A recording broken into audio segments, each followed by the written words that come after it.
Bom dia, amados. Graça e paz do nosso Senhor Jesus Cristo, amém? Que Ele nos permita a compreensão da palavra nessa manhã e nos capacite, nos habilite a obediência mesma, amém? Aos queridos também que estão nos assistindo aí, por meio virtual, que Deus também possa abençoá-los onde você esteja, no aconchego do seu lar ou em qualquer outro ambiente, que a graça e o poder do Espírito lhe alcance, amém? Pois bem, irmãos, a minha alegria em estar aqui de volta a essa congregação. Quero agradecer ao pastor Rubem, que é o líder dessa congregação, embora eu pessoalmente não o conheça, mas que nos confiou aqui a oportunidade através da sua liderança local, o irmão Menandro, que nos estendeu o convite, e o carinho aí da atenção do Jackson, né, que está nos recebendo nessa manhã. Bom, meus amados, eu não sei quantos de vocês recordam, mas eu estive aqui nessa congregação há uns 4 anos atrás. Na verdade, eu passei por aqui quando eu estava indo para a África. Alguém estava aqui naquela ocasião, irmãos? Deixa eu ver se alguém lembra aqui. Só uns 2 ou 3. Talvez você esteja me estranhando por conta da indumentária, né? Esse traje que eu trago aqui é uma roupa típica lá do país onde a gente estava. Na verdade, é um traje de gala, e eles usam em ocasiões de festa. E a gente, mais do que natural, a gente também, né, se trajar dessa forma. Pois bem, meus amados, daria para fazer a exposição da primeira imagem aí, irmão? O irmão Menandro, ele me solicitou que eu, nessa manhã, pudesse partilhar com vocês aqui e falasse um pouco da nossa experiência lá pelo território da África. Mas ele ficou até de uma certa forma um tanto preocupado, porque hoje, na verdade, é um sábado dedicado à família. Ele falava comigo e expressava essa preocupação. Mas eu tentei dizer para ele que está aí uma extensão da família que a gente precisa dar a devida atenção, que é a área de missão, irmãos. Uma família bem estruturada e comprometida com missão dificilmente apostata. Às vezes, quando a gente fala de família, a gente se preocupa com outras dimensões das necessidades da família, do casal, a relação com o filho. Mas deixa eu tentar explicar isso aqui para vocês. Um casal que tem a visão correta no que diz respeito ao compromisso de missão com Deus, ela dificilmente apostata. E eu posso dizer isso com boa margem de segurança, porque eu sou pai, na verdade eu sou até avô, e a minha ida para a África, em grande medida, foi em função da minha família.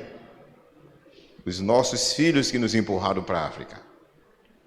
Quando o chamado chegou às nossas mãos, eu estava lá no Rio Grande do Norte, e aí eu disse não. No primeiro momento eu disse não, esse negócio não... Sair daqui, né, você vai para um ambiente que você nunca viu, não conhece, e o medo, né, a apreensão.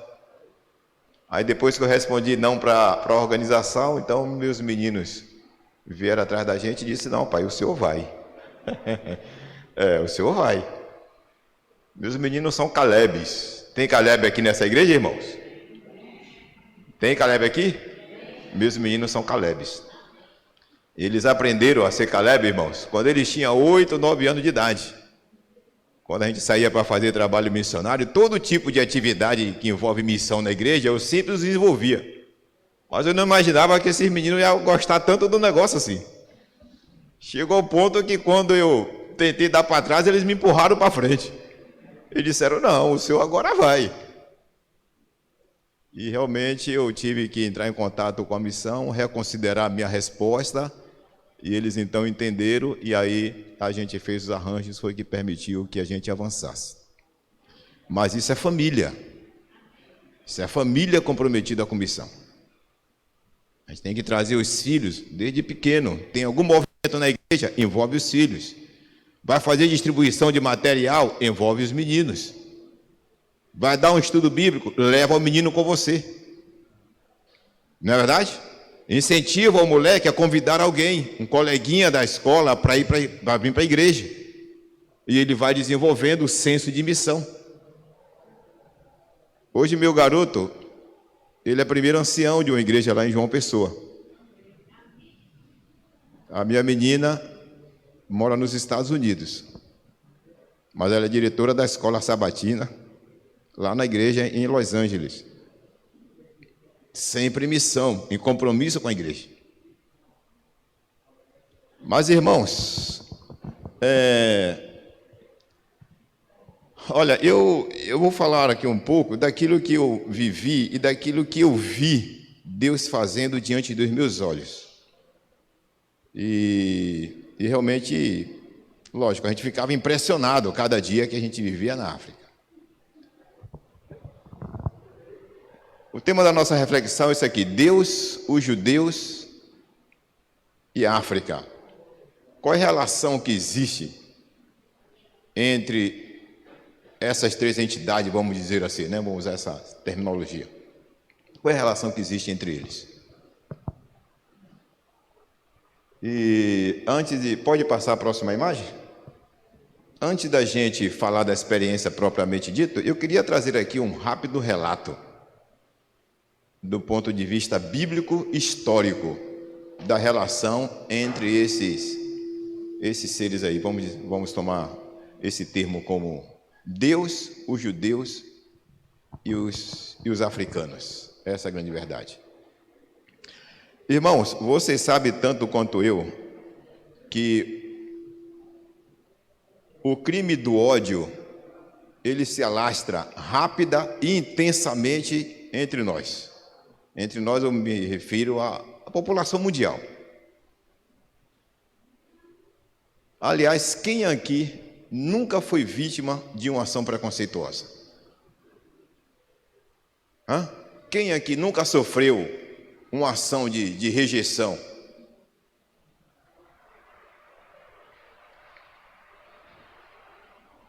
E isso é, infelizmente, visto entre duas raças, ou melhor dizendo, que envolve duas raças. Uma delas é a raça judaica. E nós conhecemos bem esse povo, relativamente bem. Porque desde quando a gente ingressa na igreja, no ambiente cristão, a gente obrigatoriamente a gente tem que conhecer esse povo. Na verdade, os judeus nós conhecemos. Aliás, não faz muito tempo a gente deu uma lição da escola sabatina aqui, eu acho que uns 2 trimestres atrás, que falava sobre a origem dos judeus desde lá de Abraão. E a gente conhece a trajetória de dor, de luta, de preconceito, discriminação e ódio que esse povo vive. E a história não muito distante, passa a próxima imagem, jovem. A história não muito distante, aqui em 42 e 45, no final do século passado, aliás, no início do século passado, o grande holocausto que ocorreu como resultado do massacre promovido por Adolf Hitler, o seu nazismo. E naquela ocasião ele conseguiu exterminar com 6 milhões, mais de 6 milhões de judeus no território, no continente europeu.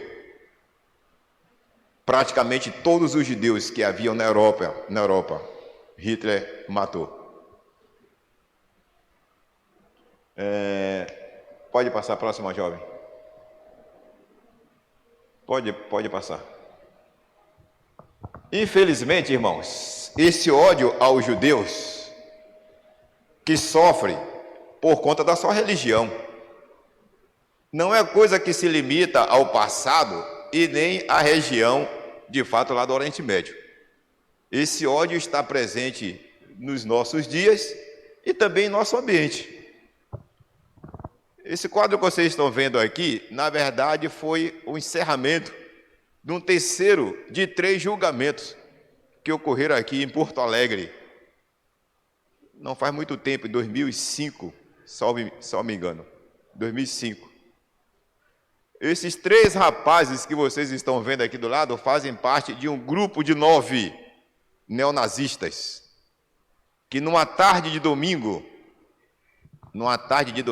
ali em Porto Alegre, eles agrediram violentamente 3 jovens que passavam por cima da calçada, em frente ao bar onde eles estavam bebendo. E eles partiram para cima, agrediram esses rapazes, espancaram, esfaquearam. Teve um deles quase veio a óbito. Por qual motivo? Qual era o ódio que aqueles 3 jovens estavam, o pecado, o erro, o crime que aqueles 3 jovens estavam cometendo ao passar sobre a calçada em frente ao bar onde esses rapazes estavam bebendo?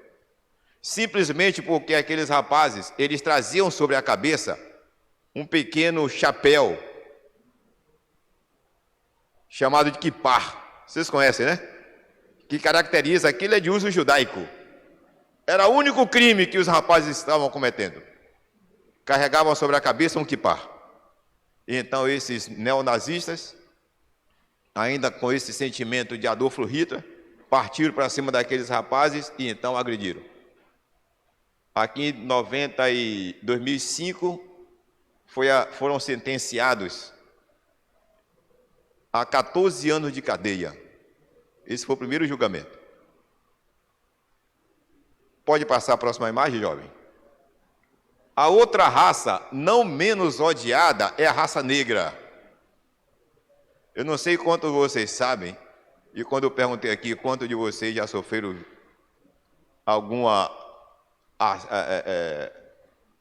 algum grau de discriminação, de preconceito, eu falo por conta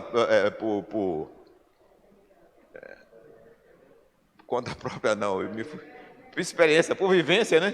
Porque todos nós, aliás, eu não sei quantos de vocês sabem, mas Salvador é a África fora da África. Sabiam disso? Salvador é a cidade no mundo que tem o maior número de afrodescendentes fora do continente africano. Em nenhum outro lugar você encontra tantos negros juntos como aqui. E ainda que um território predominantemente tomado por nós, que somos afrodescendentes, eu acredito que 90% aqui, mesmo assim ainda sofremos constantemente ação de discriminação. Quando eu cheguei na África, alguns me chamavam de branco. É verdade, irmãos. Aí eu dava risada, né? Eu saí de Mossoró, era pastor da igreja central de Mossoró, né? Não sei quantos de vocês conhecem Mossoró, fica entre ali o limite do Rio Grande do Norte e chegando no Ceará. E na igreja, o único negro que tinha era eu e minha mulher. Os irmãos lá são todos de pele clara, né? A grande maioria lá. Em Mossoró eu era o único negro. Quando eu cheguei na África eu era o único branco. Eu digo, vocês têm que definir a minha situação, né?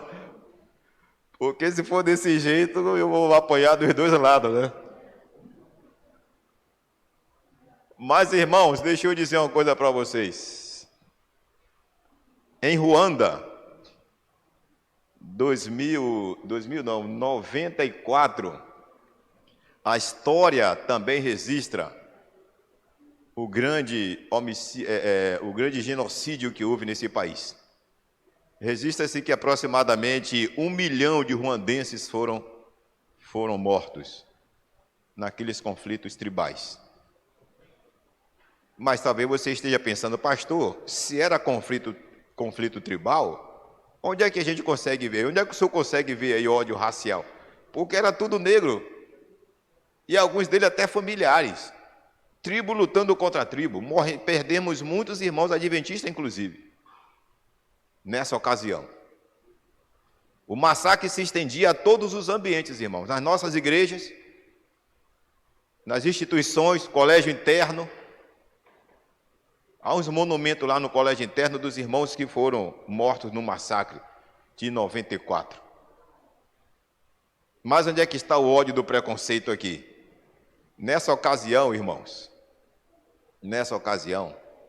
as instituições internacionais, as organizações como ONG, União Europeia e tantas outras, que têm como missão promover a paz e garantir a segurança.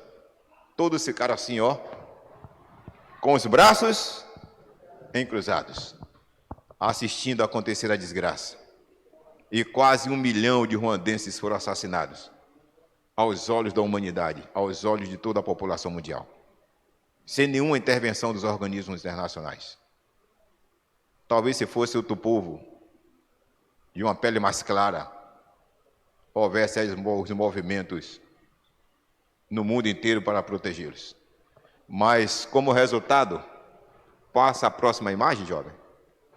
Ficaram espalhados lá milhões de crianças órfãos, mergulhados na pobreza, mais intensa agora, e espalhado pelo país. Aqui em Ruanda, pertinho de lá onde a gente estava. A próxima imagem. Você pensa que o ódio acabou? Quem não assistiu, quem não acompanhou esse episódio aí? Esse preconceito a gente espalha, irmãos, até inconscientemente.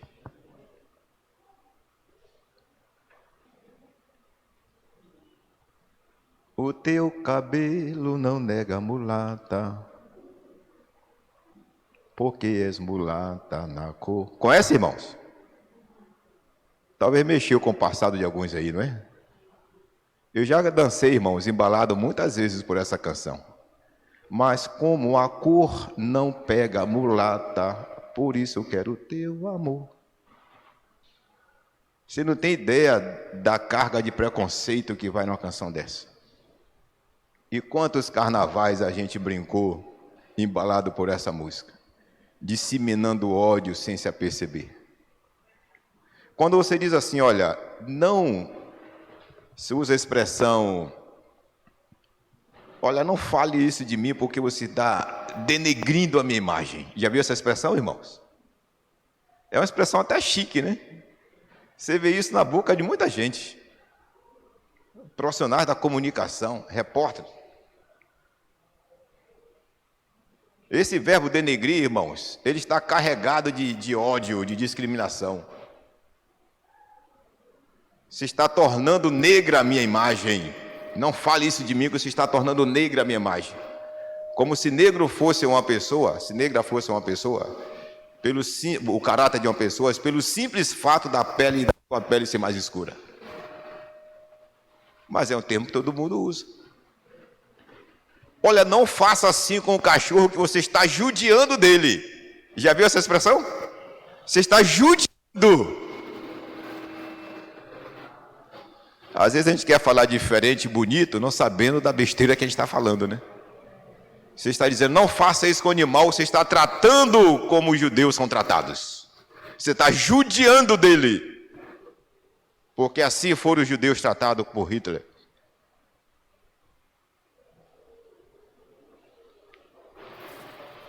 Mas avancemos, irmãos. A Bíblia nos chama a atenção, porque assim, a Bíblia tem onde é que a gente consegue ver a relação de Deus com os judeus e com os africanos? E Deus tem uma relação muito forte com essas duas raças. Coincidentemente ou não, isso está relatado aqui na Bíblia. Olha o que Deus fala acerca da sua relação com os judeus. Tomar-vos-eis por meu povo. E seria o que, irmãos? Outra declaração aqui clássica, todos nós conhecemos. Podemos até lermos juntos aqui. Vós, porém, sois o quê? Sacerdócio, nação, povo.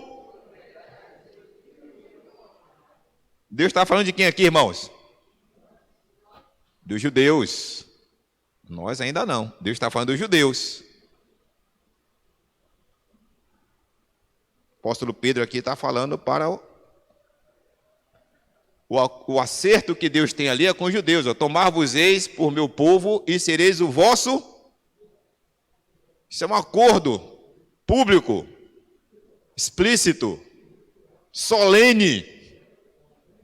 Deus tem de fato um acordo com o judeu por amor a Abraão. A Bíblia está cheia de declaração, assim, tá ou não está? Deus tem um compromisso. E o apóstolo Pedro aqui está dizendo, olha, vós sois raça eleita, sacerdócio. E você vê como os judeus são tratados hoje, pelo mundo. Mas é o povo de Deus. E com os negros, será que Deus tem algum acordo com a raça negra, irmãos? Vamos ver.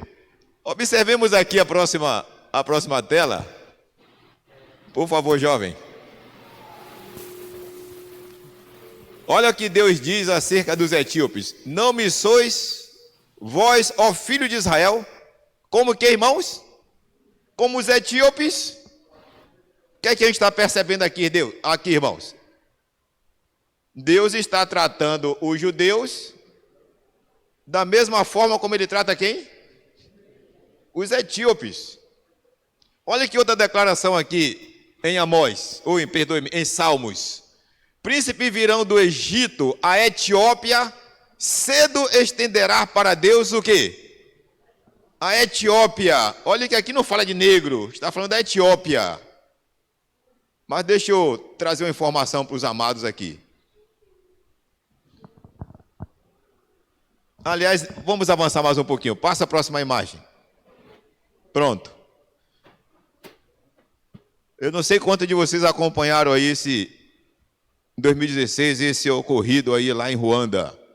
Circulou aí nas mídias da igreja. Naquele mesmo país onde houve o massacre, em 94. Agora em 2016. 2016, irmãos. Tem quantos anos, portanto? 4 anos. Lá pertinho onde nós estávamos. Passa a próxima imagem aí, irmãos. A igreja batizou ali quantas pessoas, irmãos? Em um só dia, irmãos. Diga amém. E muitos desses irmãos aqui, ó, eram crianças naquele massacre lá. Daquelas crianças que eu mostrei ali com o bracinho para cima e ficaram espalhados pelo país. Muitos desses aqui, ó, foram batizados. Está ali o presidente da igreja, o presidente mundial da igreja, pastor Ted Wilson. 97 mil pessoas foram batizadas em um só. O maior batismo ocorrido pela igreja adventista. Não foi à toa que Jesus disse que bem-aventurados os pobres, porque eles verão o que, irmãos? Enquanto o mundo desenvolvido, né, altamente, mundo rico, Estados Unidos, Europa de uma forma geral, tem rejeitado cada vez mais o plano da redenção, os pobres correm aos braços de Jesus, amém? Um dos grandes problemas que a gente vivia na África era exatamente não ter onde botar o povo que aceita o evangelho por lá. Porque são muitos deles. Mas avancemos aqui, irmãos. Eu tentava dizer isso aqui para vocês anteriormente. Quando a referência é etíope, no mundo antigo e clássico, o negro, eu e você, eram chamados de etíopes. Antes mesmo do negro ser chamado de negro, ele era chamado de etíope. E não importava em que parte do mundo ele estivesse. Se tivesse a compleição, a cor da pele mais escura, ele era chamado de etíope. E quer saber, irmãos, essa relação entre os judeus e os etíopes é uma coisa também que nos fascina, nos chama muita atenção. Pode passar a próxima imagem? Vocês sabem que quando os judeus saíram lá do cativeiro do Egito, o cativeiro egípcio, Deus os conduziu à terra prometida, não é assim que narra a Bíblia? E Deus fez algumas recomendações para eles. Dentre elas, pedindo que ele não se associasse com pessoas de outras raças, não é assim que a gente conhece? Nenhum tipo de associação com outros povos, aquela turma pagã que estava por lá. Mas em nenhum momento na Bíblia há restrição de envolvimento dos judeus com os negros, com os etíopes.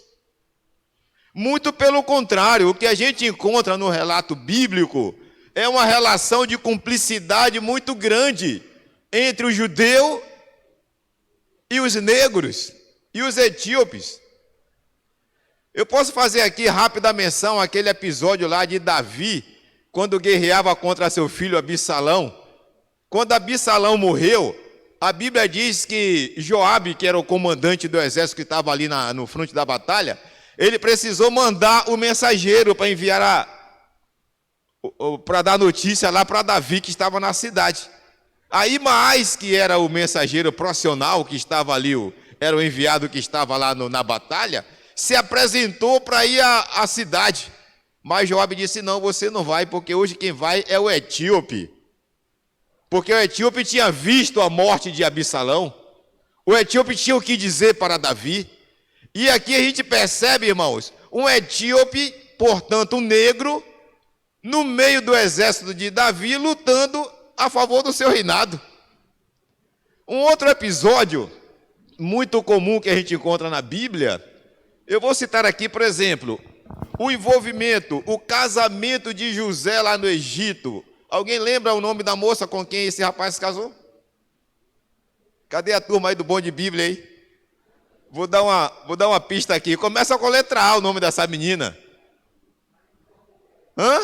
Azenate era o nome da moça, lembra dela? Que casou com José? Ela era filha de quem? Do sacerdote egípcio. Portanto, se era filha de um sacerdote egípcio, era uma africana. Porque o Egito está na África. Se era uma africana, muito provavelmente era uma negra. Porque embora a gente perceba hoje, se você entrar aí na internet e observar o país lá do Egito, você vai ver muito moreno, cabelo liso. Aqueles árabes, segundo a história, chegaram no território do Egito por volta do sétimo século da nossa era, da era cristã, que eles terminaram conquistando o Egito. Antes deles só havia negro lá. E José casou, lógico. Quer ver um outro exemplo aqui?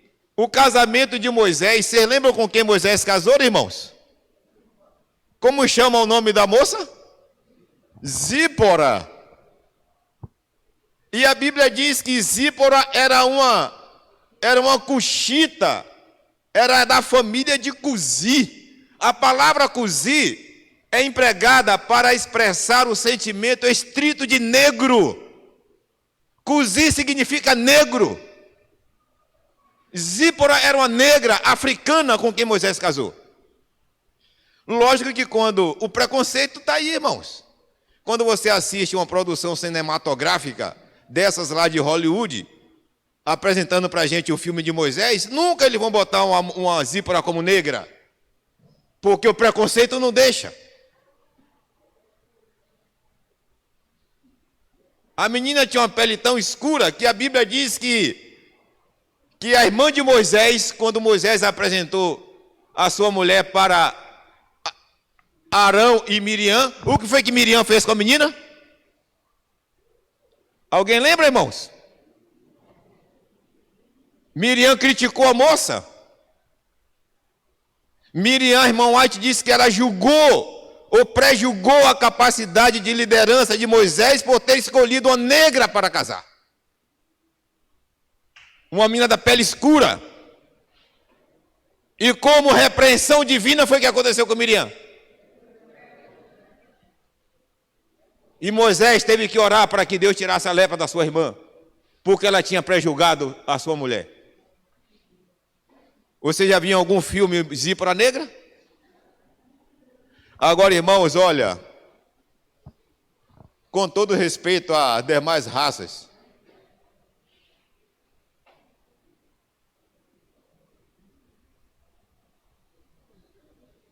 o mais lindo, o mais extenso, o mais conhecido poema de amor dedicado a uma mulher foi feito a uma negra. Cantares de Salomão. Cantares de Salomão. E olha que não foi qualquer pessoa que escreveu não, irmãos. Foi um homem que tinha experiência com mulher.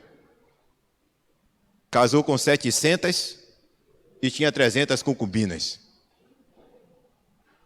Tinha experiência com mulher ou não tinha?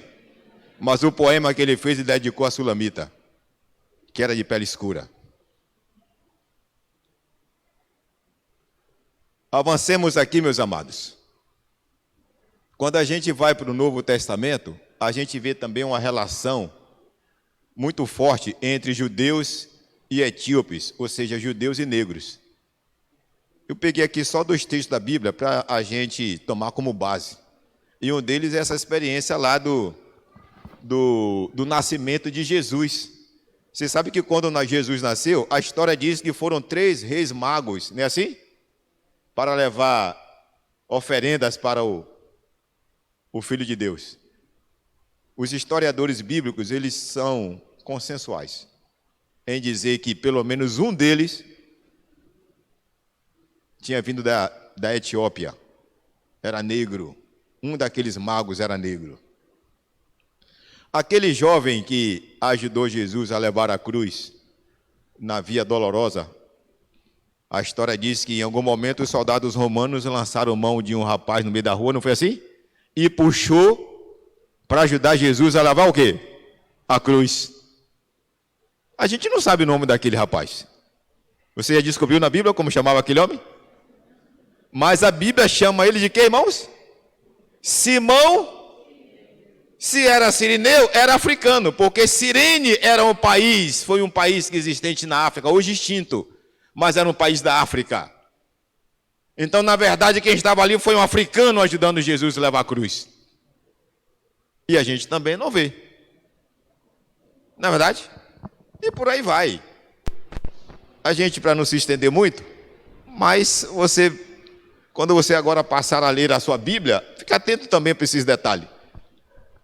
Para essas curiosidades que você vai ver essa relação, muito provavelmente com muito mais intensidade do que eu. Irmãos, essa africana bonita que vocês estão vendo aí é a minha mulher.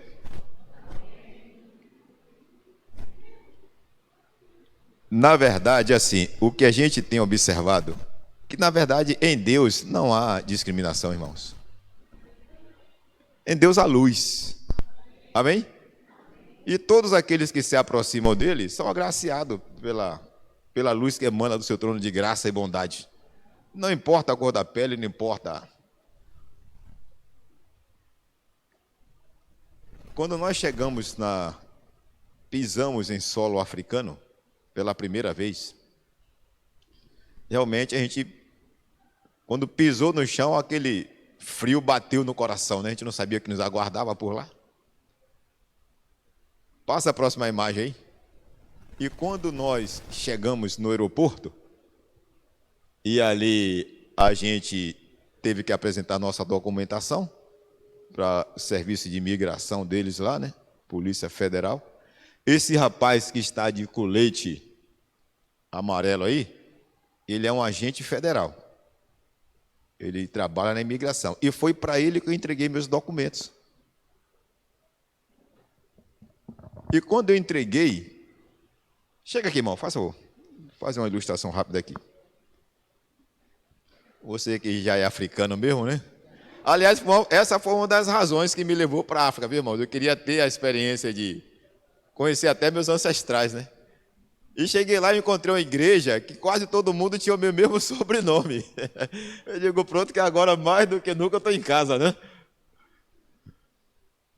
Quando eu cheguei, esse rapaz estava ali no birô sentado, né, recebendo os estrangeiros que estavam chegando no país, e eu entreguei meu documento para ele.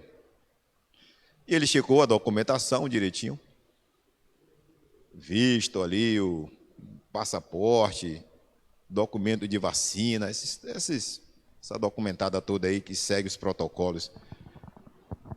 Depois que eu entreguei o documento para ele, no visto, lá dizia que eu era missionário. Ele só não sabia, naturalmente, e não dizia lá, de que igreja eu era. Mas ele já sabia que eu era o que, irmãos? Missionário. Então, quando ele me entregou o documento, ele aí disse assim, ele foi entregando e disse assim, Maranata. Irmãos? Se você tivesse no meu lugar, o que você dizia? Foi o que eu disse para ele. Ele aí abriu os dentes. Irmão, foi o primeiro contato que eu tive em solo africano, foi com o irmão nosso. Aí eu fiquei relaxado. Eu digo, se já tem um aqui, é sinal que deve ter mais lá para dentro. Não é verdade? E aí depois eu pedi a ele para... quando terminou ali esse expediente, eu fiquei esperando e tal, todo mundo terminou de chegar. E eu aí pedi para ele tirar uma foto com ele. Eu jamais imaginava que eu fosse mostrar essa foto para vocês aqui. Mas eu fiquei ali empolgado com o momento, eu disse, vamos tirar uma foto aqui. Ele aí apareceu com outro, aqui do lado, que também é outro irmão nosso da igreja. Só que quando ele saiu, que ele veio me cumprimentar, eu estendi as mãos. Como é que a gente cumprimenta aqui? Pode apertar a mão que tem álcool ali fora. Assim, não é assim, irmãos? Mas só que ele veio me cumprimentar assim, irmãos, ó. Venha de lá para cá. E eu não sabia como fazer, porque ele ficava assim, com esse último dedo. Tem desbravador aqui, irmãos? Nessa igreja? Assim, Aprendi rápido. Pronto. Vamos fazer aqui agora. Pronto, assim. Eles cumprimentam assim. Obrigado, pode sentar. Não, assim não, assim. Último dedo. Ele abre o último dedo e entrelaça com o seu. Parece uma simples, né? Uma coisa muito boba. Mas deixa eu dizer uma coisa para vocês aqui. Irmãos, isso aí é uma identidade de adventista no país. Você chega na porta da igreja, até as criancinhas de 2, 3 anos já vêm com o dedinho assim, ó. Quando a gente termina o culto, eles já vêm com o dedinho assim, que eles vão aprendendo dos pais. Todo mundo se cumprimenta assim. Quando eles chegam na rua, ele vai ver alguém, ele vem com o dedo assim. Se você abrir o dedo, pronto. Você já se identificou porque você é o quê? Se ele perceber que você não fez isso, não precisa dizer mais nada. Ele sabe que você não é adventista. Já muda o rumo da conversa. A saudação? Se é assim, eu não percebi realmente esse detalhe. Mas quando eu voltar lá, eu vou ver se é assim, né? Mas por que a gente está dizendo isso? Porque aqui, irmãos, a gente tem dificuldade da gente se identificar um com o outro. Às vezes a gente trabalha no mesmo emprego, há anos, na mesma companhia. Pessoas que estão ali, 3 setores do seu, é adventista e você não sabe. Às vezes no ambiente que você mora, lá no seu condomínio, na sua vizinhança, tem adventista por lá e você não sabe. A gente tem vergonha. A gente fica receioso de se expor. Mas eles encontraram a forma de não viver esses problemas. Porque eles vão assim para todo mundo. Então, se você não é, ele vai perceber rapidamente que você não é. Mas se você for, entrelaça os dedos, pronto, você está ferrado. Aí já ganhou um abraço. E aí todo mundo sai feliz. Mas vamos avançar aqui? Então, irmãos, a gente chegou... Olha, eu vou dizer uma coisa para vocês aqui. Pense no povo feliz, irmãos. Um povo que não tem nada. Lá nem ônibus existe, irmãos. Lá nem ônibus existe. Mas isso não é motivo para eles não fazerem as festas dele. E quando tem oportunidade, reúne todo mundo, bota essas carrinhas, eles chamam de carrinha, né? Bota esses caminhãozinhos na porta da igreja, bota os bancos da igreja, todo mundo carrega os bancos, ó. Da igreja sai, vai para dentro do banco e ali a gente toma a estrada e vai curtir a vida. Essa coisa de baiano, disse que baiano é folgado, isso aí trouxe de lá, viu, irmãos? Pensa no povo que não está nem aí para nada, irmãos. O ritmo dele lá é leve, leve, é o lema do país. Leve, leve, não tem pressa com nada. Passa a próxima imagem. E aí, pronto, eu me sentia em casa, né? Como bom afrodescendente, ali a gente ia curtir a nossa praia, ia para os piqueniques, para os programas de igreja, congresso, enfim, vai todo mundo assim, sem reclamar de nada, irmãos. Mas avancemos aí, jovem. Eles são na verdade, eles não só são trabalhadores, como são festeiros, mas também muito trabalhadores, irmãos. Essa senhora aqui, talvez alguém de vocês já tenha visto, inclusive ela já passou algumas vezes no programa de televisão, aqueles programas lá que fala de missão. Mas de vez em quando ela aparece lá. Irmã Nina. Eu não conhecia essa mulher. Vi essa mulher, eu saí para trabalhar, fui fazer visita no campo, e de repente eu vi essa mulher andando lá pelas hortas. Andando não, perdoe-me, se arrastando na verdade. Porque vocês percebem ali que ela não tem pernas. Eu não conhecia ela, nunca tinha visto. E aí depois eu fiquei impressionado com aquela cena, e na hora que eu estava saindo, o irmão que estava comigo, a gente estava terminando a visitação, na hora que eu estava saindo, eu fui passando em frente à casa dela. Aí eu me aproximei para falar com essa mulher. Eu disse, rapaz, vou falar com essa mulher aqui, vou tentar aproximá-la de Jesus, alguma coisa assim. Aí fui, me apresentei, comecei a conversar. E aí eu perguntei para ela o que é que ela plantava. Ela disse para mim, olha, senhor, eu planto... irmãos. Cachumba. É um negócio assim, tipo cachumba, eu esqueço agora o nome. Eu disse, meu Deus do céu, que troço é esse? Aí eu fiquei tentando imaginar o que era, né? Aí eu pedi para ela trazer um pouco desse negócio lá. Ela aí mandou a filha dela entrar, a menina veio com uma lata cheia de... E quando chegou perto de mim, que eu observei, era amendoim, irmãos. Eu digo assim, cachumba é amendoim, então só me traz duas latas de cachumba que eu vou levar, né? E aí comprei, né, para agradar ali e tal, e também, até tá para usar naturalmente, né? Aí eu fui tentar falar do evangelho para ela ficou só me ouvindo. Quando eu terminei de falar, ela disse assim, senhor, eu já sou crente, eu sou da igreja. Aí eu falei, que bom, né? Tentei elogiá-la, parabenizá-la. Aí eu perguntei, de que igreja a senhora é? Ela disse, olha, eu sou adventista do 7º dia.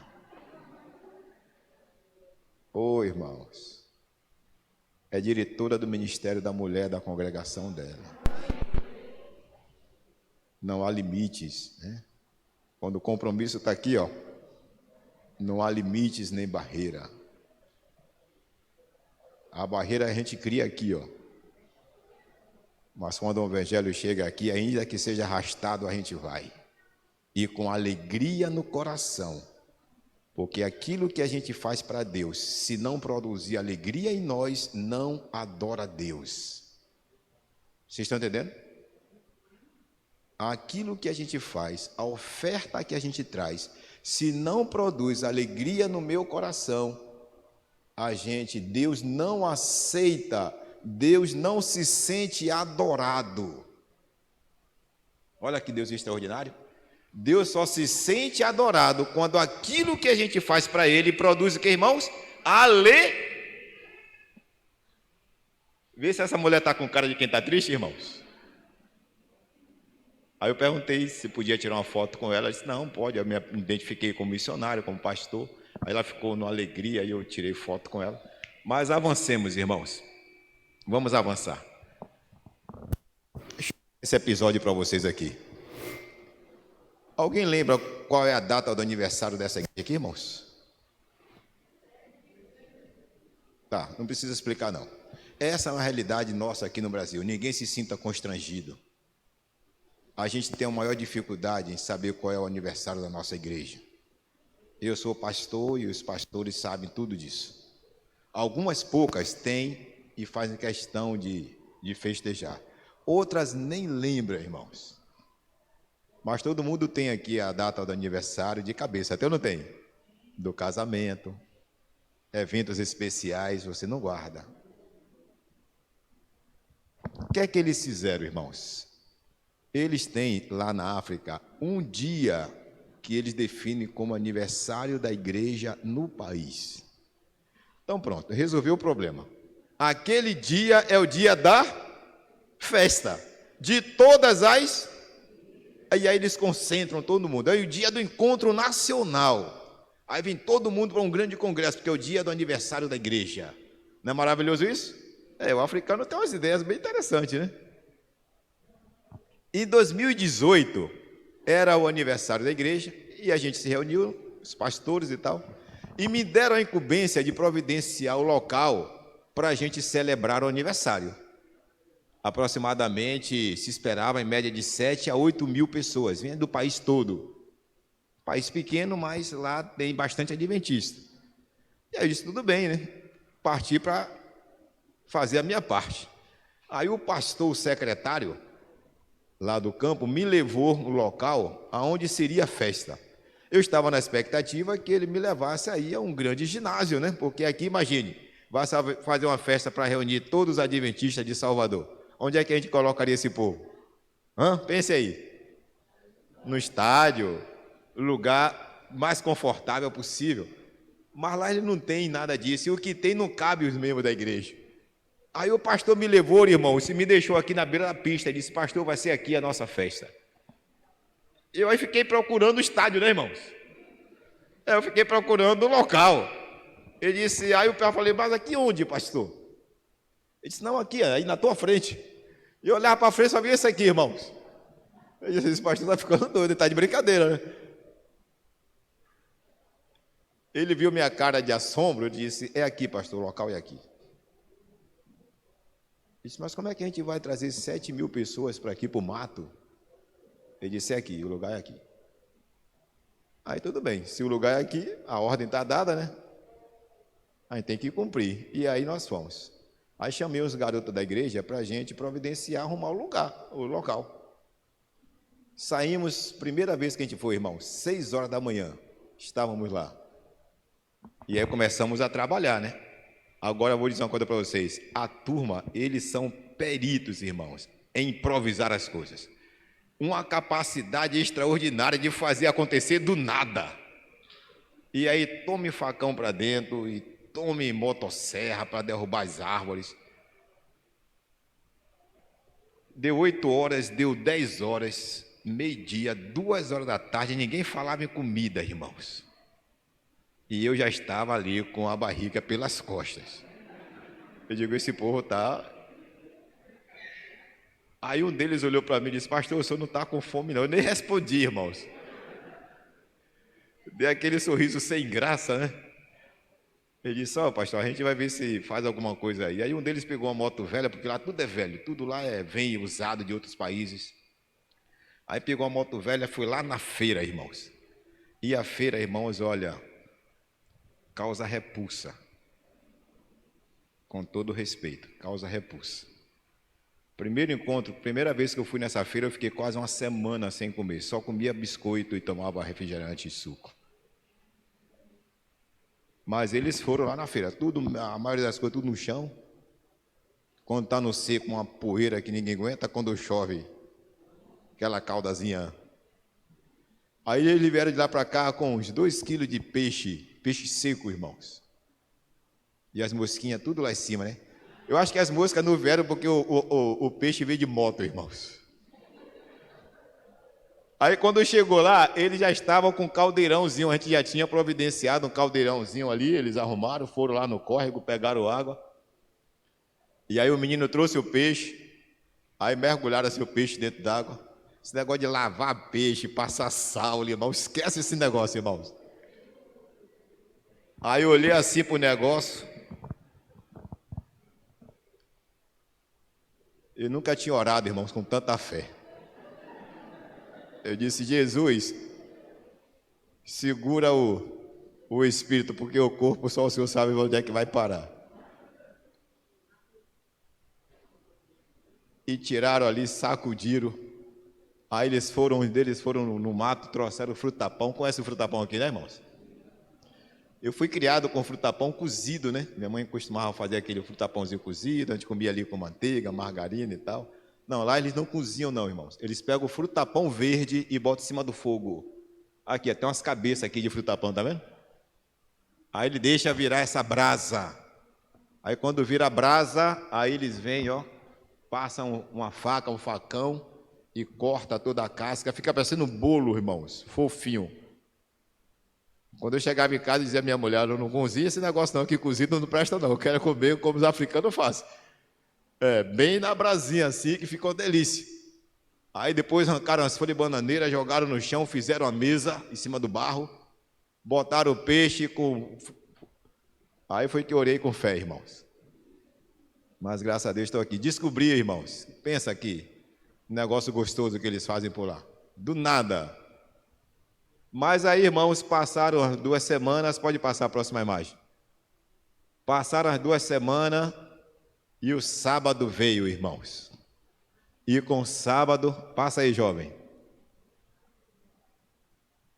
E com o sábado, vou dizer uma coisa para vocês. Todos os irmãos do país vieram para o culto. Amém? Todos os irmãos, vai passando aí, pode passar. É simplesmente impressionante. Debaixo de um calor, irmão, de quase 40 graus. Todo mundo assentadinho ali. As bancadas, a gente cortou as árvores, fazia o estuco, cortava a madeira, botava por cima e o povo ia chegando e assentando. Passa aí, jovem. Devagar, devagar. Não precisa correria, não. Isso. Vai na paz aí que a gente chega. Agora. Olha lá o povo lá. 7.000 irmãos. O dia todo, irmãos, que o congresso é o dia todo. E o mais impressionante, ninguém reclama de absolutamente nada, irmãos. Você precisa ver o semblante de alegria, de contentamento, de satisfação, o espírito verdadeiro de adoração. E quando chega no momento do louvor, passa a próxima imagem aí, irmãos. Aí eles vão com seus trajes, as tribos vão lá, cada um de sua zona, eles vêm, cantam em dialetos, irmãos. Interessante, né? Não é essa coisa de cantar sem encontrar um solo bonito como esse rapaz cantou aqui. É uma coisa muito rara, quase a gente não escuta lá. Eles cantam em coral e numa só voz, de forma uníssono. Não tem negócio de, porque fulano é barito, porque fulano é contralto, porque o outro é baixo. Não, não existe esse negócio. Lá todo mundo canta e eles vêm todos tipicamente trajados, com a sua melhor indumentária, para fazer a sua melhor apresentação. E uma das partes mais impressionantes, a gente vai ver agora na próxima imagem, é quando chega o momento da oferenda, irmãos. A gente vem trazer, na hora de trazer os dízimos, trazer as ofertas, olha, chega a ser emocionante. Quando eu vi essa cena pela primeira vez, eu me emocionei, irmãos. Aqui a gente vem para a igreja, né? E cada um traz as suas Bíblias, traz a sua oferta, às vezes traz o seu cartão, outro já faz transferência, lá não sabe nem o que é cartão de crédito, irmãos. Faz a transferência direto, sei lá para onde. Mas lá eles vêm, traz a Bíbliazinha na mão, e não é Bíblia sofisticada não, viu? Essa versão de evangelismo que a gente usa aqui, que eles recebem de doação. Aqui a gente traz Bíblia das mais diferentes versões. E alguns ainda trazem no seu smartphone ali para... Quer nem carregar mais a Bíblia, agora está tudo ali no smartphone. Pá. Lá não, eles trazem a Bíbliazinha na mão e uma galinha na outra, irmãos. E uma jaca na outra, o seu saco de farinha, a sua banana, seu aipim. E quando chega na hora de tirar a oferta, eles vêm de forma respeitosa, reverente. Quem não tem o dízimo para dar em dinheiro, vai na frente e deposita aquilo que Deus te deu. Eu não podia deixar de registrar esse que me marcou bastante e eu partilho com vocês. Avancemos aqui. É realmente impressionante. A gente está chegando ao final. Aqui é uma comunidade que fica bem distante de onde eu morava. Mas um grupo de jovens, um pequeno grupo, né, como a gente viu a lição da Escola Sabatina aí frisar bastante essa semana, e um pequeno grupo disse, pastor, a gente precisa lá em Abade evangelizar aquele pessoal que está lá. Esse pessoal aqui, irmãos, olha, o país é muito pobre, pra vocês terem uma noção, a energia lá, aonde chega, é a gerador. A energia na cidade, no centro da cidade, na capital do país, é a gerador, pra você ter ideia. Num rincão desse aí não tem luz, não tem nada. E o povo vive lá do que tem, irmãos. Eles comem tudo que há na região. De cobra a morcego, irmãos. O que aparece, eles comem. E aí os irmãos disseram, pastor, a gente precisa preparar esse pessoal para ver Jesus, porque eles têm um senso de missão muito forte. Aí eu disse, não, mas não dá para a gente ir para lá agora, porque é muito longe. São 5 horas, irmãos, 5 horas até chegar nesse local. E não é de carro não, viu, irmãos? Não é de moto não. Mostra a próxima imagem aí, irmãos. É 5 horas andando, irmãos, por dentro da mata. Eles vão 5 horas caminhando para ir, 5 para voltar, irmãos. E passam lá 2, 3 horas com os irmãozinhos lá, com a comunidade evangelizando. E eu, como eu conhecia já o local, eu tentava desaconselhar, mas ele não respeita esses conselhos de pastor, não. Eu dizia, rapaz, não dá, é distante, e depois, como é que a gente vai fazer? Se alguém se converte lá, quem vai ficar indo lá? Esse pastor, isso não é preocupação, não. Vamos e a gente vai para lá, que é só que o senhor desse o consentimento. Aí eu disse, bom, se vocês querem, então vocês vão. Eles começaram a ir. Passado mais ou menos uns 30 dias, eles foram lá em casa e disseram, pastor, agora o senhor tem que ir com a gente. E quando eu cheguei lá, irmãos, olha que maravilha, passa aí, jovem. Vá passando aí, por dentro da mata, essa turma andando, lá eles partilhavam o pouco que ele tinha lá, o frutapão lá é o pão de cada dia, viu, irmãos? Por isso que são tudo assim, ó, magrinho, tudo. Tem uns gordinhos lá que, aquele gordinho estava lá, era interessado lá no evangelho, e aqui agora quando eles me chamaram, e aí já tinha gente para ser batizado, irmãos. Amém? E aí a gente foi, improvisou ali no meio da comunidade, fizemos. Esse foi um dos últimos batismos que a gente fez antes de a gente voltar para aqui. E fizemos lá com eles, extraordinário. Mas avancemos aí, jovem. Sabe, irmãos, a gente encerra aqui com essa história. Eu não sei quantos de vocês já ouviram falar nesse povo aqui, os falachas. Os falachas são judeus negros da tribo de Dan, que por mais de centenas de séculos ficaram perdidos no continente africano. No século XX, os historiadores descobriram esse povo. E no finalzinho do século, eles anunciaram isso para o mundo. São descendentes de Sabá, todos lá na Etiópia, com quem Salomão teve relacionamento. Só que agora nos anos 80, a Etiópia estava vivendo um clima tenso, clima de guerra. E essa raça, esse povo aí, estava ameaçado a ser exterminado. Os judeus de todo o mundo se mobilizaram para levá-los de volta para Tel Aviv, para Israel. Mas o ditador que controlava o país, ele não permitia a saída desses judeus. E por muito insistir o embaixador de Israel na Etiópia, então o ditador impôs 2 condições para liberar esses judeus.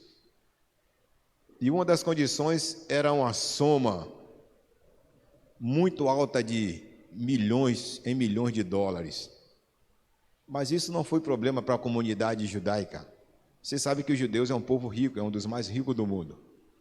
E essa turma fez uma vaquinha aí no mundo inteiro entre eles e levantaram rapidamente o dinheiro para pagar o que o ditador estava pedindo. Mas o maior problema, irmãos, estava com a segunda condição, que consistia num pedido pessoal do presidente dos Estados Unidos ao ditador africano para implorar pela libertação desses negros judeus. Naquela ocasião, o presidente dos Estados Unidos era George W. Bush, o pai. E ele viveu ali um dos maiores desafios em sua gestão como presidente dos Estados Unidos. Foi um verdadeiro impasse. Era uma atitude de muita humilhação. O maior país e mais poderoso país do mundo se humilhar praticamente de joelho a um ditador africano. Estava em jogo mais de 14 mil judeus negros. E então, a história diz que George W. Bush convocou os 13 homens mais influentes do seu governo para uma reunião. em caráter de urgência para tomar uma decisão. Se ele ligava ou não. E aí o pessoal reuniu e depois de intensa discussão, bastante acalorada, porque a metade estava praticamente dividida, uns diziam que sim, outros diziam que não, eles começaram a votação. Até que realmente quando chegou no 12º voto, a coisa deu empate. 6 a favor e 6 contra. Mas tinha um homem com seu último voto a dar. E então ele pediu a palavra antes de apresentar o seu voto. E ele disse: amigos, eu vou contar para vocês uma história. Há 20 anos atrás eu morava em Nova York. Na verdade, eu morava no Brooklyn e trabalhava em Nova York. É um bairro próximo a Nova York. Ele disse que no meio da tarde alguém ligou para ele, dizendo que a casa dele estava em chamas. E ele largou o emprego e saiu desesperado, como qualquer pessoa agiria, e foi em direção à sua casa. E quando ele chegou na frente da casa, realmente o prédio, o primeiro andar já estava todo tomado. E ele desesperadamente ligava para o corpo de bombeiros e o pessoal demorava a chegar e os 3 filhos dele lá dentro, irmãos. Ele tinha deixado, a mulher saiu para trabalhar, ele saiu para trabalhar, os 3 meninos ficaram dentro de casa. E ele desesperado, sem saber o que fazer. E de repente passou por ele alguém feito uma bala, irmãos. E entrou na casa. Esse cidadão estava com o corpo todo revestido de cobertor encharcado, molhou toda a roupa, toda a coberta que ele podia, saiu. Por menos de 1 minuto, o rapaz veio de lá para cá, arrastando os 3 filhos daquele cidadão. E quando chegou aos pés dele, ele disse: era um anjo. Não tinha explicação. E ele ficou assim atônito, não sabia se abraçava os meninos ou se abraçava aquele estranho. E o rapaz começou a tirar o material com que ele tinha coberto o seu corpo. E quando ele terminou de tirar, era um negro, que tinha um quipá sobre a sua cabeça. Era um judeu, etíope. Ele disse que fez de tudo para pagar o rapaz. E o rapaz recusou receber qualquer oferta dele. O rapaz disse que estava cumprindo uma mitzvah. Mitzvah é uma lei da Torá que reclama da gente um sacrifício à custa da própria vida, se for necessário. Mas que a recompensa, Deus que ia dar para ele. Ou a ele, ou à sua geração posterior.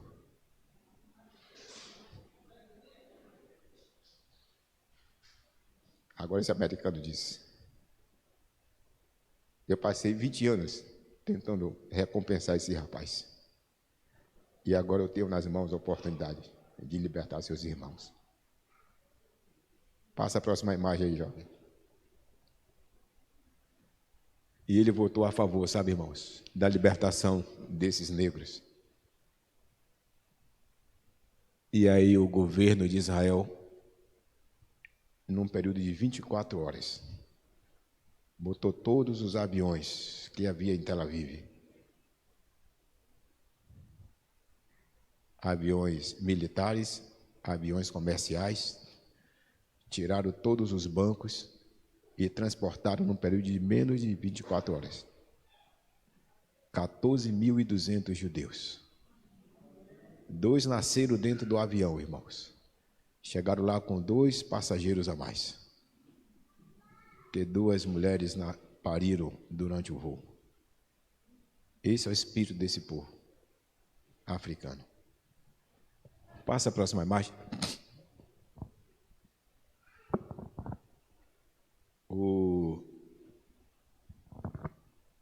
Tem uma história que eu queria contar para vocês antes de a gente fazer a oração. Passa aí, por favor, jovem. Isso. Um certo dia eu andava pela rua lá na São Tomé e Príncipe, Aliás, eu não falei para vocês, eu fui pastor em São Tomé e Príncipe. É o segundo menor país do continente africano e o segundo mais pobre país do continente africano. Eu disse a vocês que lá eles não têm energia. Na verdade, a energia é a gerador. E as luzes da rua são assim, bastante penubre, bem assim, meio luz, meio vela. E eu andava e de repente eu percebi que alguém estava me acompanhando, estava me seguindo. E você sabe que é horrível a sensação de você ser seguido por alguém. É verdade, não é? Principalmente nesse contexto que a gente vive aqui, de Brasil, Salvador. Então, você vê alguém lhe acompanhando, você fica assustado. E se você olhar para trás e se der em conta que é um nego dessa qualidade, aí você diz, pronto, eu agora perdi meu celular, faz logo a conta quanto você vai perder na carteira e ora pela sua própria vida. Mas aí eu já traumatizado, né, com os problemas aqui do Brasil, aí eu resolvi parar e sabe o que ele queria, né? Aí eu parei, impostei assim a voz, né, botei a voz mais grossa para espantar o medo. Aí eu disse, sim, mas qual é o problema? Ele olhou para mim e disse assim, você é da Novo Tempo? Eu estava com a camisa de fato com o emblema da Novo Tempo. Ele disse, você é da Novo Tempo? Eu disse, sou. Lógico que a gente tem que dizer que é, na verdade. Ele disse, então você é crente? Eu falei, também. Ele disse, você é adventista? Ele perguntou, você é adventista? Eu falei, sou. Ele disse, eu também sou adventista. Aí eu respirei fundo, né, irmãos? Aí sorri para ele, respirei fundo. Disse, sim, mas e aí, jovem? Aí eu me identifiquei, era pastor, era missionário. Ele disse, sabe o que é, pastor? Ele disse que eles são assim meio sérios no primeiro momento, depois eles relaxam que só, né? Aí ele disse, sabe o que é, pastor? Eu tenho uma oferta que já tem quase 2 anos que eu estou guardando para mandar para Novo Tempo. Ó, irmãos. Irmãos, eu não chorei na frente daquele rapaz de vergonha. Porque eu tinha pré-julgado aquele rapaz. Quando ele disse para mim que tinha oferta há quase 2 anos, que ele não sabia como fazer para mandar aqui para o Brasil. Eu não sei se vocês sabem, mas a maior parte dos anjos da esperança não são adventistas. E muitos dos adventistas, anjos da esperança, são desses países pobres, irmãos. Sabia disso, irmãos? Ele disse, pastor, a Novo Tempo, o sinal da Novo Tempo chega aqui e tem feito um benefício muito grande para o nosso povo. E eu quero mandar. Sabe qual é o salário desse povo, irmãos? A média de salário mínimo, o salário mínimo dele lá é $50, irmãos. $50. Hoje, para a gente aqui, representa o que, irmãos? Me ajude aí, vocês que mexem com esse negócio. Uma família com esse dinheiro. E olha que não é família pequena não, viu, irmãos? Porque lá a turma faz filhos sem economia, irmãos. Não tem negócio de poupança para fazer menino, não. Lá se chega na igreja, o que mais tem é menina, as cabecinhas, tudo lá.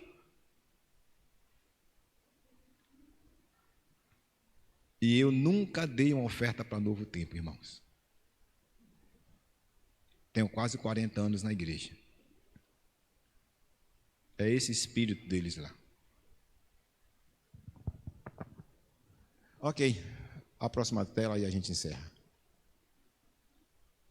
A nossa dificuldade lá, como eu disse para vocês, é onde botar o povo. Essa igreja que nós abrimos lá onde esses irmãos estavam indo no início, já temos uma congregação lá, conseguimos uma ajuda em algumas igrejas que a gente apresenta esses testemunhos, que eu disse para eles, olha, esses aí eu avisei, por onde eu passar e tiver a oportunidade de contar a história de vocês, eu vou falar para os irmãos, se alguém quiser ajudar, então eles mandam oferta e a gente envia aqui para vocês. Aí eu deixei lá os equipamentos que eu levei, deixei lá com eles, projetor, lá a gente tem que trabalhar com gerador, porque não tem energia em lugar nenhum, para fazer evangelismo tem que ser tudo à base de gerador e o projetor. Conseguimos de ajuda para comprar um terreno lá para eles, mandaram, estão na maior alegria, eles congregam na casa de um dos irmãos convertidos. E a gente vai encerrar o programa. E se você quiser dar alguma contribuição, se Deus tocar no seu coração, O irmão disse que tem a salva vai ficar lá reservada. E no final, inclusive, tem um número de uma conta aí de ajuda à África, a essa missão lá em São Tomé. E se alguém de vocês quiser, pode anotar, ou se não, tomar aí com o pessoal da sonoplastia, aí, ele pode facilitar isso para você. Mas eles precisam muito da nossa ajuda. Mas, a despeito da pobreza, eles avançam com a pregação do Evangelho. E quando Jesus chegar, vai encontrar muita gente debaixo dos pés de planta adorando.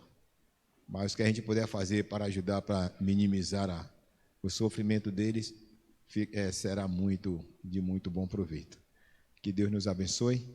Obrigado, igreja. Obrigado a Jackson, o irmão Menando, a oportunidade de a gente partilhar essa experiência com vocês. E que Deus continue despertando em nós esse senso de missão cada vez mais difícil entre nós no dia que nós estamos vivendo.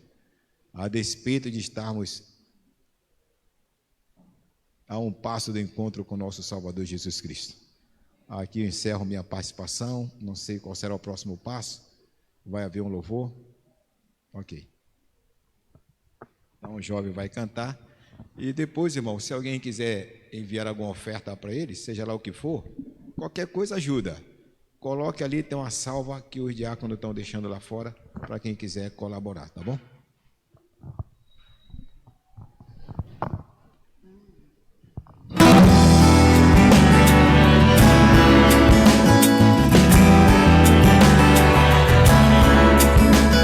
Jesus tem seus olhos sobre os desesperados,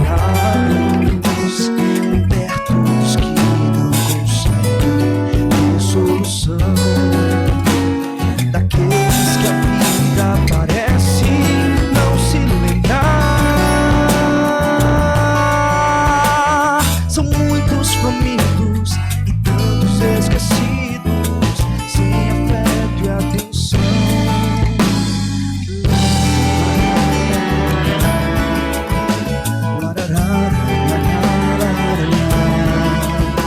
Seu exemplo de amor me mostra que eu posso ajudar, me mostra também o sentido da minha missão: abrir toda a alma ao aflito e consolar,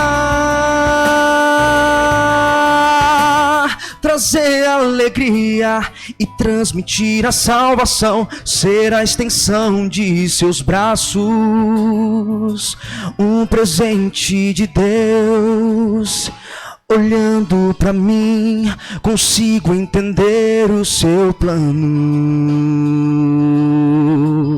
Tantas coisas ganhei pra com outros poder repartir. Estou seguro em sua presença. Eu sou seu filho, fui aceito em sua casa, fui salvo para servir. Olhando pra mim, consigo entender o seu plano. Tantas coisas ganhei pra com outros poder repartir. Estou seguro em sua presença. Eu sou seu filho, fui aceito em sua casa, fui salvo para servir. Sou um presente de Deus, um presente de Deus, sou um presente de Deus, presente de Deus.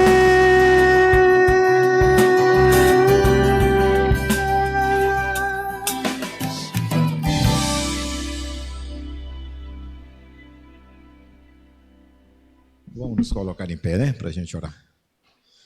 Eu tenho um pedido de oração para fazer para os irmãos. E vocês, quando lembrarem em casa, orarem por nós. Nós estamos assim com uma situação tanto indefinida. Desde janeiro a gente voltou aqui para o Brasil, mas ainda não estamos recolocados em nosso posto de trabalho. E com uma mas com uma pequena possibilidade de a gente voltar ao território de missão.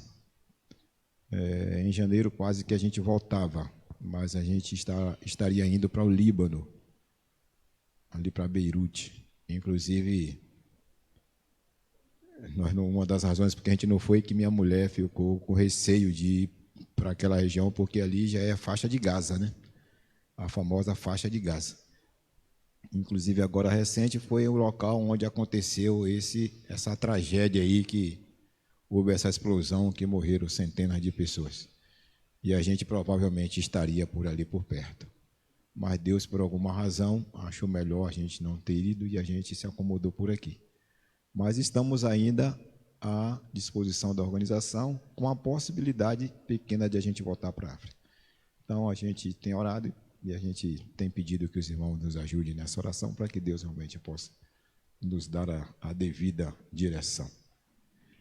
Pai querido, Deus eterno que está nos céus, exaltado seja o teu santo nome.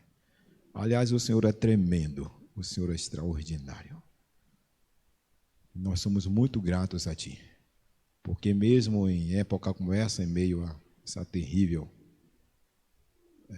pandemia, enquanto o mundo estará aí assustado, aterrorizado, desesperado, atônito, sem saber que direção toma, a gente pode caminhar na certeza de que o Senhor está nos conduzindo. Obrigado, Pai eterno, por ter nos preservado nos teus caminhos, a despeito de quem somos e do que temos feito. Mas nos ajude por tua graça. Nos ajude, Senhor. Não deixe que nenhum dos nossos irmãos, apesar de termos passado por esse período de quarentena, afastado periodicamente da tua congregação, não deixe que ninguém tenha a sua fé arrefecida, ninguém desanime, mas todos nós possamos ser fortalecidos para a gente voltar a congregar, ou não, a gente possa realmente sair dessa experiência mais fortalecido do ponto de vista de preparo para caminhar em direção à eternidade. Continue abençoando essa igreja, o pastor Rubem, os anciões, a sua liderança de uma forma geral, todos os nossos queridos que aqui congregam, e de forma especial aos amigos que têm estudado a tua palavra, têm se aproximado, são as nossas visitas, que o Senhor também os alcance com a tua graça. Dá-nos um restante de sábado ainda na tua presença, nós te louvamos agradecidos em nome de Jesus. Amém.